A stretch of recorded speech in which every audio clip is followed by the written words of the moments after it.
longer. So you believe that these drone strikes are a good thing? The U.S. should continue to target for assassination, if you will, or death, these AQAP personnel? Wolf, here's what I think. Drones are a weapon like any other. They're like a jet. They're like a tank. We do have a war that was declared in 2001 against al-Qaeda, and there are still al-Qaeda elements that threaten the United States.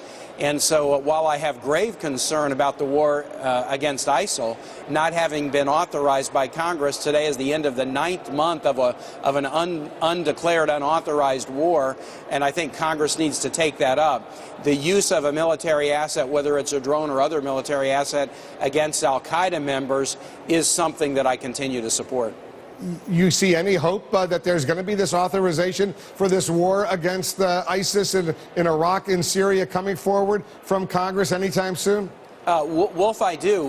We've just seen a pretty remarkable thing happen in the Senate today, a matter that was deeply partisan just 2 months ago, whether or not Congress should be able to review an ultimate nuclear deal with Iran. I worked on a bill, helped draft it with Senator Corker, passed out of the Foreign Relations Committee, completely unanimous, bipartisan about a month ago, and today, by 98-1 vote, because of the Foreign Relations Committee's action, the Senate approved an orderly and careful process for reviewing an important diplomatic deal with Iran if we get one.